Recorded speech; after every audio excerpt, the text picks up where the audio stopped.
Hi everyone, my name is Julia. I am a senior at NAU and I am your host of this episode. And with that, welcome back to The Unnatural Selection, the podcast where we are exploring designer babies, gene editing, and bioethics. Today we're diving into a topic that sits right at the heart of modern reproductive medicine, in vitro fertilization, or IVF for short. IVF has changed the lives of millions of people around the world. It's opened the door for families who once thought having a biological child was impossible, and it continues to evolve with new technologies like embryo screening, egg freezing, and advanced fertility treatments. But with every new possibility comes a set of new ethical questions that don't always have a clear or comfortable answer.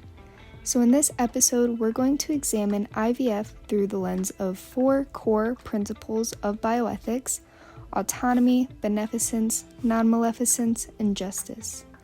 We'll talk about what these principles actually look like in real IVF scenarios, how autonomy gives patients the right to make deeply personal reproductive decisions, how beneficence pushes clinicians to act in the patient's best interest, how non-maleficence forces us to confront the risks and potential harms of treatment, and how justice highlights the stark inequalities in who gets access to IVF in the first place. And as we dig deeper, we'll also explore the places where these principles collide, because IVF isn't just medically complex, it's ethically complex. The very things that empower one principle can sometimes challenge the other. So we are joined today by Kalina, a mother who used IVF to conceive, and she brings a level of expertise from lived experience. And with that said, Kalina, would you like to introduce yourself? Yeah, sure. Thanks for having me. My name is Kalina. I'm really happy to be here and share my story. So I had my daughter when I was 35 through IVF. So this topic's very close to home for me. Becoming a mom was something I hadn't always hoped for, but the journey wasn't as straightforward as I expected it would be. So going through infertility, navigating the ups and downs of testing, and ultimately turning to IVF shaped so much of who I am today. I'm excited to talk about what that looked like for us and what I learned along the way, and hopefully offer a new perspective for people. So to start off, I would love to hear about your story. Can you share what led you to choosing IVF? Absolutely. So my partner and I had been trying to conceive for about 2 years. During that time, we rode the entire emotional roller coaster that comes with all the unexplained infertility and the hopes each month, the disappointment, the endless Googling, and quite fear that something bigger might be wrong. Eventually, we reached a point where we knew we needed more answers. So that's where we began the standard round of tests and smaller treatments. So each step felt like its own little hurdle. And while nothing pointed to a clear cause, nothing was working either. So after a lot of conversations with my primary and with each other, IVF was recommended as the next step. And I remember feeling completely overwhelmed. The medical side of it, the financial commitment, the physical toll, and honestly, just the emotional weight of what it all meant. But mixed with all that fear was this really strong sense of possibility. For the first time in so long, we felt like we were moving towards something instead of just waiting for something to happen. So yeah, once we finally committed to the process, everything moved surprisingly fast. Our first full cycle lasted just over a month, and we tried to take it one appointment, one injection, one update at a time. And incredibly, and I know not everyone gets this kind of luck, that very first cycle gave us our daughter. And it still feels so surreal to think that our journey from struggling with infertility and becoming parents began with that one decision to walk through our doctor's door. And now, hey, we're here 4 years later, chasing around our little girl, and man, it feels unbelievable. And I'm so grateful for the path that brought us to her. So I'm curious, before starting IVF, what were your expectations and how did the actual experience compare? Oh, good question. So I honestly thought IVF would feel very clinical, just from what you see and hear, but in reality, it was more emotional than I expected. I knew it would be hard. I watched lots of videos and talked to a lot of friends who have done IVF, but I didn't expect how intense the hormone treatments would feel or how attached I would become to the embryos that I've never even seen. So overall, because of our experience was successful, I say it was all worth it. But yeah, looking back, the actual experience is way crazier than what I was even prepared for. And I love that it sounds like you had a community of people that you could turn to for questions and concerns even before you started IVF. Oh, yes, very much so. I am so grateful for the people around me. What aspects of IVF do you think are most misunderstood by people who haven't gone through it? Well, one thing is that, well, quote unquote, it's just a medical procedure. People forget that behind every IVF cycle, there's grief, there's hope, there's financial strain, and often it's years of trying. I was lucky, but I have so many girlfriends that went through years of cycles until they could no longer afford it or cannot handle the emotional strain. So there's this idea that it's guaranteed. Like if you do IVF, you'll automatically have a baby. And that's very far from reality. Though my partner and I were very successful, and my heart grieves for those who are not, there are many people, and IVS has talked about this treatment for infertility, and it's amazing when it works, but what about when it doesn't? I think people don't understand the desperation that comes with this treatment. I appreciate that you shared that with me because even going into this interview, I found in my research that there is all of this talk about the success and the hope, but you never really see the flip side of what is being done for the women that aren't successful, especially when the success rate is just around 50% for your age group and it decreases with age. And I would love to see more support for women who aren't successful after IVF treatments. Exactly. So when you look it up, or even in my experience, what they tell you, you see a percentage for success rate, right? They don't advertise it as failure rates.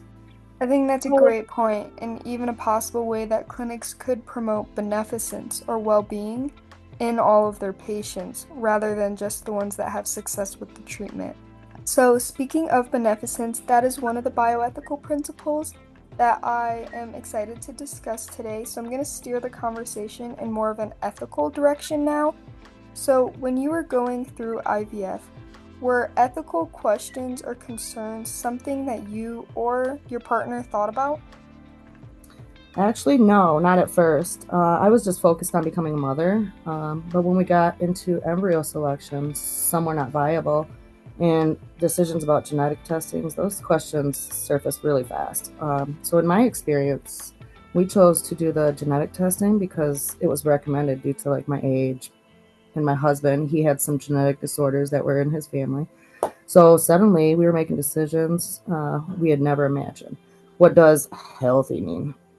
What happens to our extra embryos? It starts to feel philosophical, really, but I was grateful to have my husband by my side and even my family to be a listening ear when I had these worries. So we just made every decision and took it one step at a time. So we also didn't know what questions to ask. So we were kind of guided pretty much through the whole thing. It is so interesting to hear about the ethical dilemmas that you had and how they really did come up as you started to go through the process.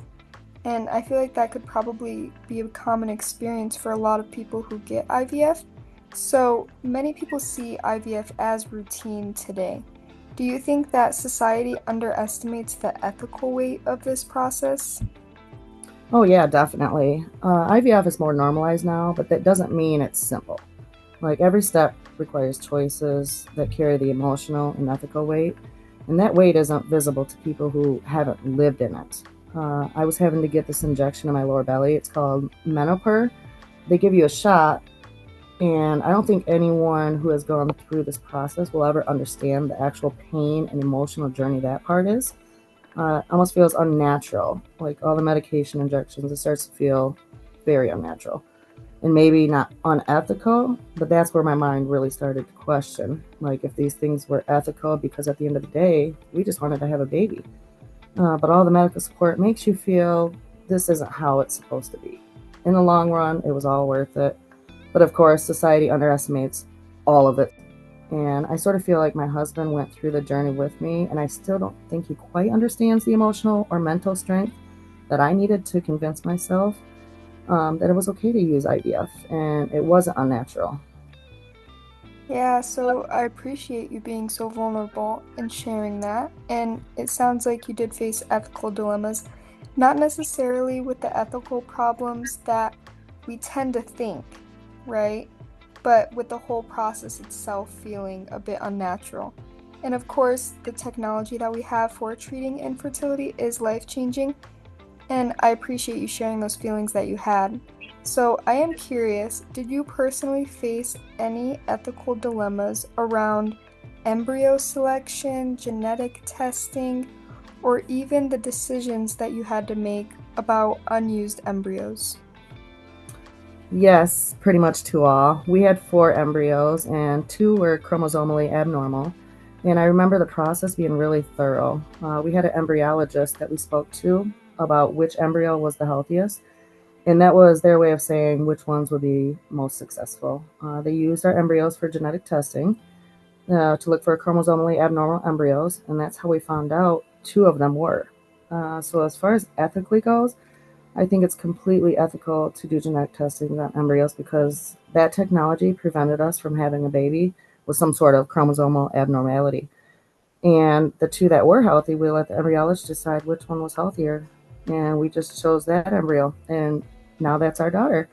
The whole process was really hard because after that, we had to decide what we were going to do with the embryos we didn't transfer. And those decisions stay with you. So it sounds like you had full autonomy throughout the process and you felt confident to make those informed decisions with your doctors about your embryos. Do you mind me asking what your decision was with those embryos that you didn't transfer? Yeah, well, we discarded them. And yes, I felt like the decision was mine and my husband's to make 100%. Thank you for sharing that with me. With that, I would like to move on to some more ethical questions regarding your experience. I've mentioned a few of our bioethical principles: autonomy, beneficence, non maleficence, and justice. And while listening to your story, it sounds like a lot of your experience does align with some of these. So I'm curious if you have heard any of these words before or throughout your IVF journey. I don't think I really thought about it before, but I'm hearing them now. And I may have not thought about those words themselves, but the definitions I definitely knew. I knew right from wrong. And when I took a step back and looked at my whole journey, I feel like those ethical principles could be applied to a lot of my experience. In your experience, I want to discuss autonomy. So, during your IVF journey, how did you feel about the amount of information that you had to make decisions? So yeah, I felt like everything was explained as much as it needed to be, but there were moments when recommendations felt like nudges in one direction, not intentionally, because of course the doctors want the best outcome. But I was vulnerable and desperate for a baby, so I was really trusting in the doctor's recommendations, even when they were phrased as my decision. And how well do you think that the IVF process supports patients or your ability to make informed decisions, especially around genetic testing or embryo selection specifically? So yeah, I can only speak for myself, but I thought our clinic was great. Of course, there's a lot of information, and the way they gave it to me felt like there was more options. Like I said, one was always preferred. Genetic testing is hard to understand, but they tried to explain it very well, and I did my research at home, of course. I do think clinics could do more to slow down the process, though, and help people understand both like the science, the processes, and the ethical implications. But I didn't feel uninformed. Maybe just like there was a way things are supposed to happen. So we discarded our unused embryos because it felt like that was the easiest option. But there were times where I felt like I was paying so much money and they didn't take time to explain or answer all of my questions. They just gave you a lot of paperwork, and the paperwork explains it all. Thank you for sharing that. I'm so sorry that it sounds like maybe you wish that you could have had more time for all of your questions to be answered, but you do feel like all the information was given to you, even if it wasn't explained as well, and that you had that full ability to make those decisions. That autonomy is great, and I'm glad that you had that in your experience. And so, moving towards the bioethical principle of beneficence, which is about well being, in your experience, did you feel that your medical team prioritized your well being? Oh, yes. And that made all the difference. When I was in the office, I felt very supported. They treated me like I was a human. They knew my name as I walked in, and it was always nice to hear that. I don't even think my own primary doctor's front staff knows my name. So, yeah, they definitely prioritize my well being, even in the little things. They were very thorough and explained all of the at home stuff. I don't think that my primary doctor even knows my own name, so it's really nice that they knew who you were when you walked in. That makes the whole experience feel a lot more personal and definitely prioritizes your well-being.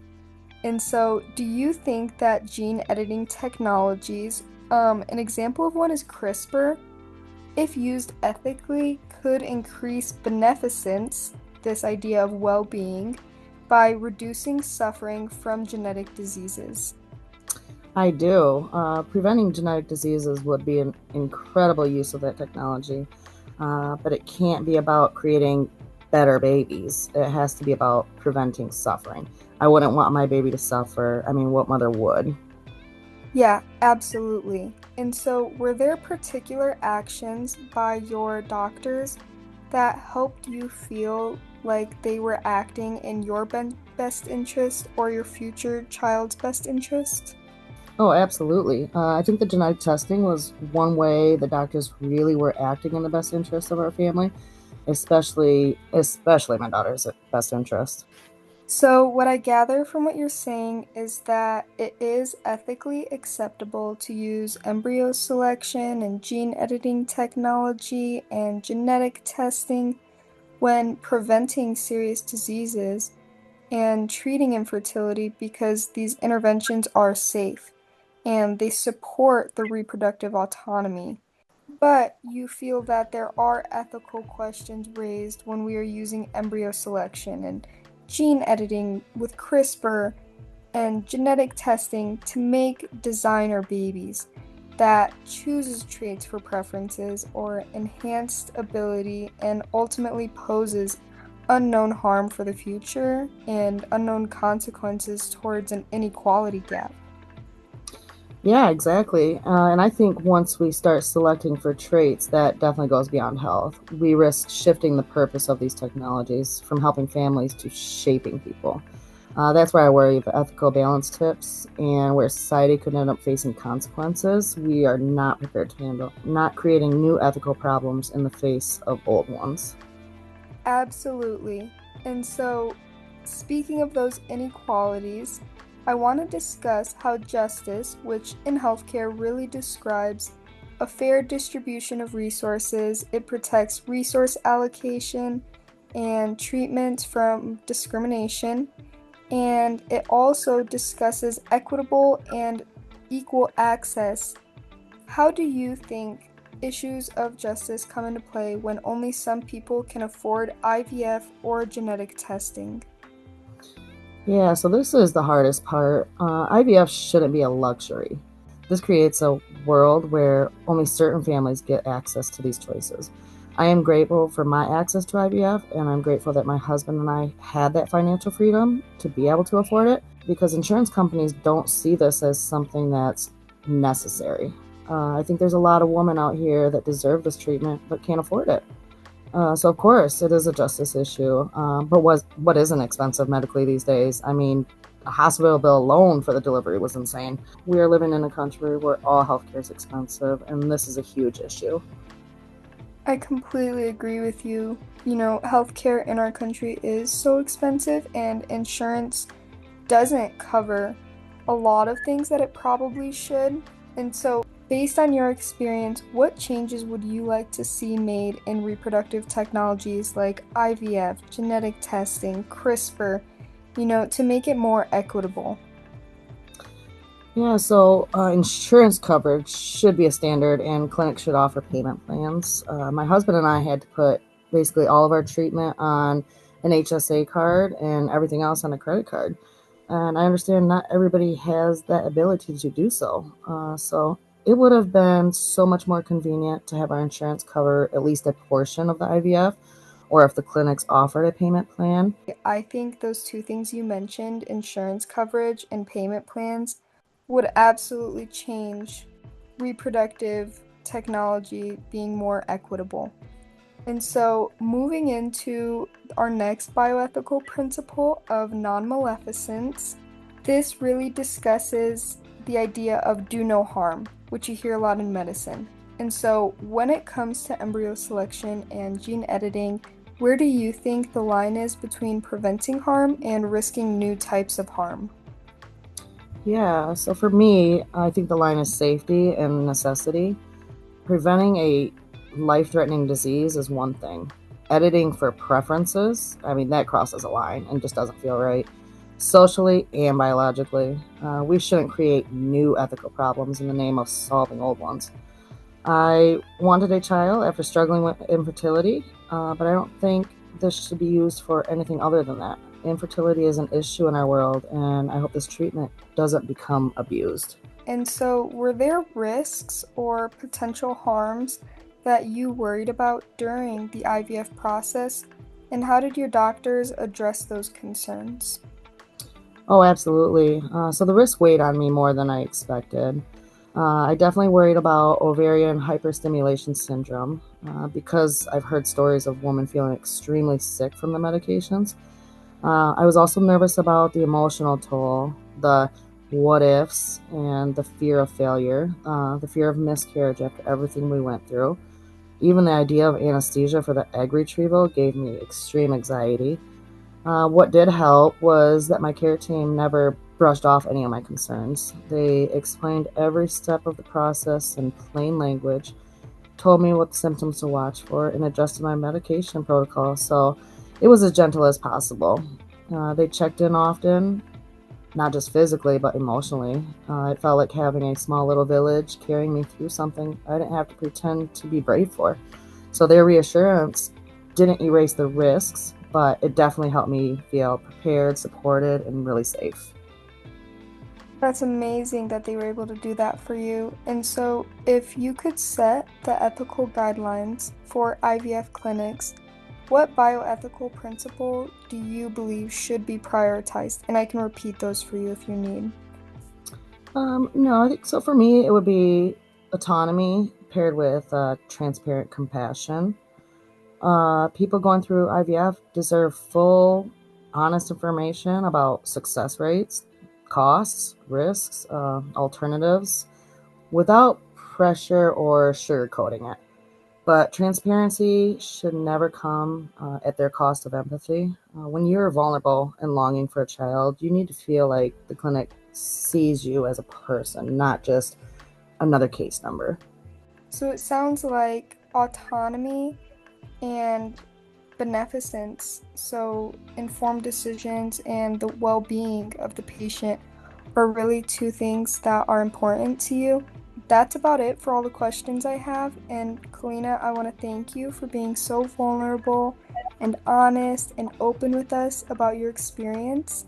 And before I wrap up this episode, is there anything that you want our listeners to take away from your story? Yeah, sure. Just let these choices stay with you long after the baby arrives, and honoring the emotional and ethical weight of it is just as important as the medical side of the IVF. Again, thank you so much for your time, and with that, we'll go into our conclusion. I am your host, Julia, and as we close out this episode of The Unnatural Selection, I want to bring everything we've discussed back to the four major pillars of bioethics: autonomy, beneficence, non-maleficence, and justice. These principles aren't just ideas, they're the compass that helps guide real decisions in IVF. Decisions that affect real families, real futures, and real lives, as we discussed today. Let's start with autonomy because at its core, IVF is deeply connected to the right that individuals have to make choices about their own reproductive care with their doctors. Today, we talked about how IVF expands that range of options for people who want to form families. With today's guest, Kalina, we discussed these in terms of individuals facing infertility. But it's also important to remember that IVF is also used for many other families, like LGBTQ couples and couples who want to avoid passing down genetic diseases. But autonomy in IVF isn't just about having choices, it's about having meaningful choices.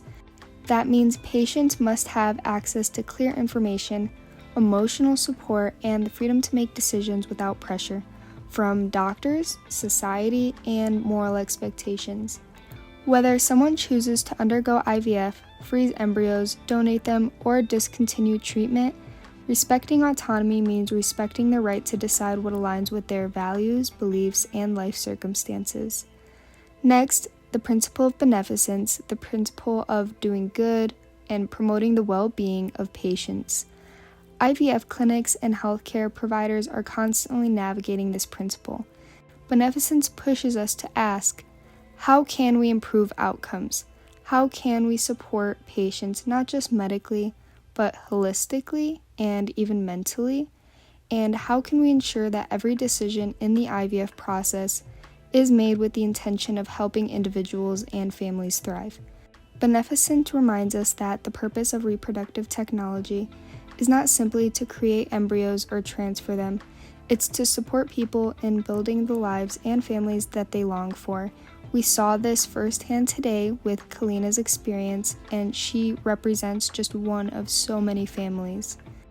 The third principle we discussed, non-maleficence, is about avoiding harm. IVF sits at a complicated intersection of hope and risk. There are risks to patients pursuing IVF, physically through treatment side effects, emotionally through repeated cycles, and financially through costs that can become overwhelming. There are also ethical considerations surrounding potential harm to embryos, which raises difficult questions about storing, discarding, and research use. While different individuals and cultural groups define harm to embryos differently, the principle of non-maleficence requires that clinics handle embryos responsibly, transparently, and respectfully. And within patient care, it means minimizing unnecessary interventions, avoiding false hope, and ensuring that patients fully understand the potential risks and limitations of treatment. Non-maleficence pushes us to confront uncomfortable truths in IVF, even when those truths are not convenient. And finally, there's justice, the principle that asks whether IVF is fair, accessible, and equitable. And today, justice may be the principle under the most pressure.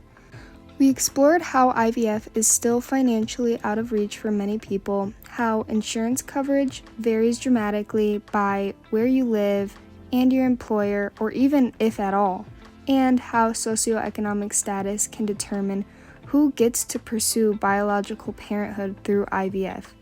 Justice asks really tough questions like, does everyone have an equal opportunity to build a family?